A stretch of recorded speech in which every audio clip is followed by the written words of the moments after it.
Well, when you start examining other temples around the world, you realize that these other temples have a lot in common. That is, they're all very, very difficult to explain with vine ropes, copper tools, no pulley, and so on.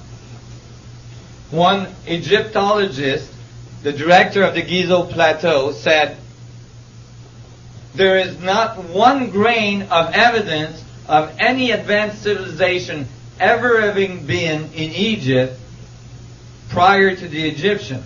And I thought that was one of the most accurate statements I ever heard from an archaeologist. Because if you're looking for grains of evidence of sand, you will miss it. If you got your head in the sand, you will miss it. But if you look up from the sand and stop looking for grains of evidence, you will see millions of tons of rocks right in front of your eyes, giving you some pretty damn good evidence. The Grand Pyramid of Giza is made of 2,300,000 stones. 2,300,000 stones. It stands at 481 feet of altitude. Its base is 13 square acres. That is extremely large. When you take survey pictures, satellite picture of the apex of the Grand Pyramid at Giza, it is 1/4 of an inch off the center of the base. That's 13 square acres. 13 acres square. 1/4 of an inch off center. That's after placing 2,300,000 stones that you have cut with copper tools.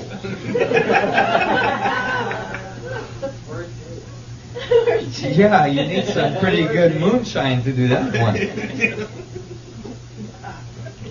But I guarantee you, that is extremely difficult to reproduce. In fact, there is no way engineering companies on this planet could ever reproduce that. Even with all of our modern technology, if we give them billions and billions of dollars, they couldn't come up with anything like that.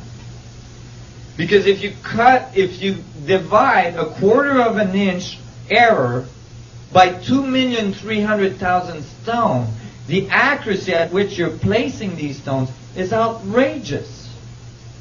And we can't do anything like that. Our most accurate buildings, like telescopes, are not that accurate. They're not even close to having that kind of accuracy. Go ahead. So you could say we've just barely come out of the Dark Ages. Basically, or we got into the Dark Ages. Because it seems that there was people that were doing a heck of a lot better than us. So when I was looking at this, I'm like, wait a minute. That doesn't happen that way. Why is it that we think, that this is taught as facts to children in schools every day? That the pyramids were built by people pulling on vine ropes? And you know why? Because in the 1800s, a bunch of English archaeologists showed up in Egypt, and that's the only thing they could come up with. And because they had PhDs and they were very respected archaeologists, since then, everybody is repeating the same thing. And somehow, a theory that's completely unproven became a fact. In fact, you will not get a PhD in archaeology if you say anything else about the pyramids. I guarantee you that. You cannot get a PhD in archaeology by saying the pyramids were built by Little Green Man. This is one of the problems with education. a whole bunch of people repeating what they've all been taught doesn't advance the field very rapidly. Because everybody is repeating the same thing, you're not going anywhere.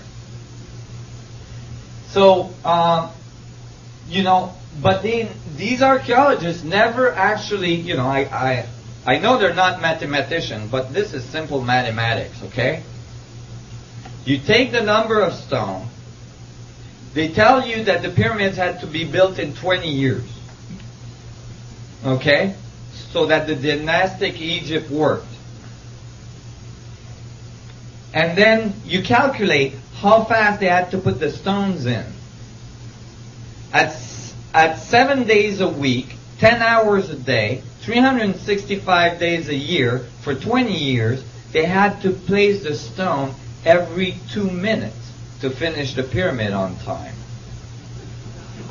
With that level of accuracy. Never mind. But then the archaeologists say, no, those were farmers. They could only build the pyramids during the time of the flood of the Nile when they couldn't work in the fields. 3 months out of the year. See, when they had that 3 months vacation, hey, let's all go and build a huge pyramid.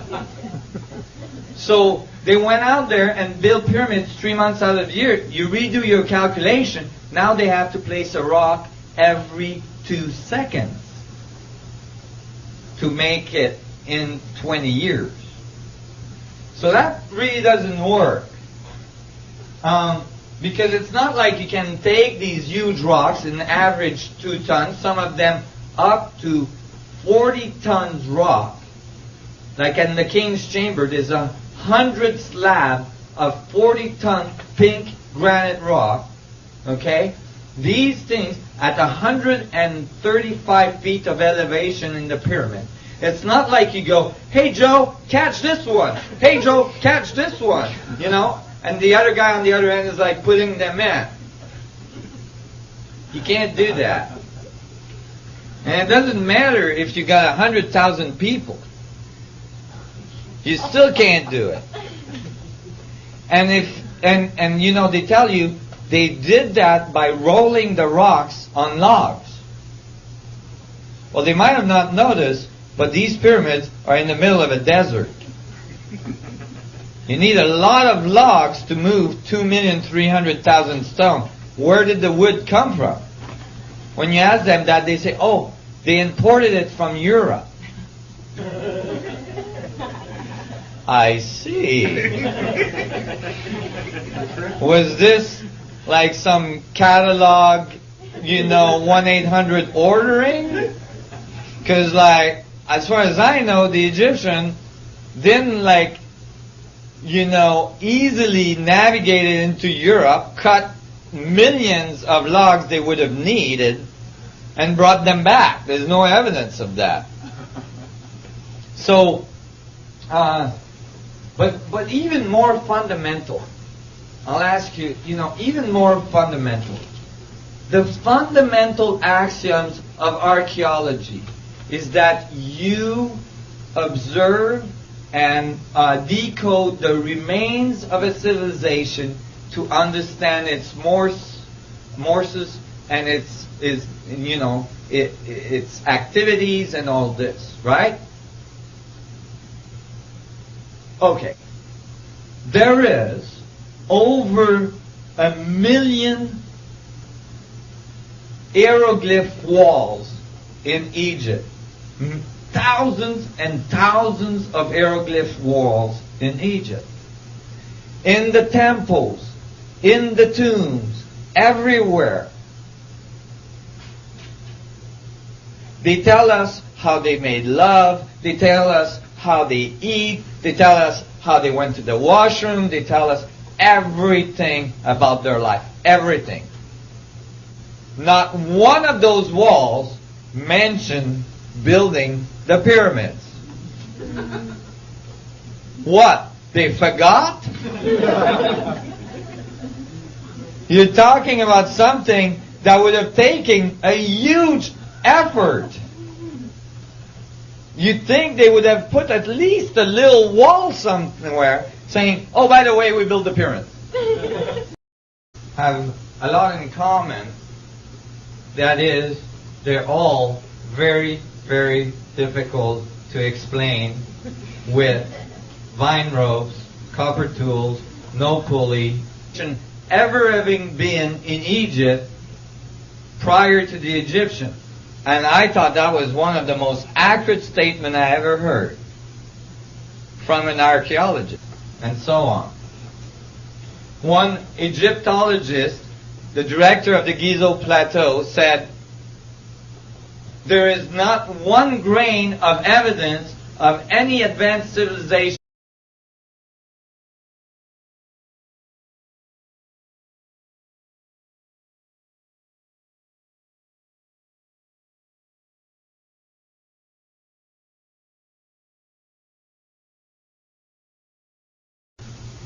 Well, when you start examining other temples around the world,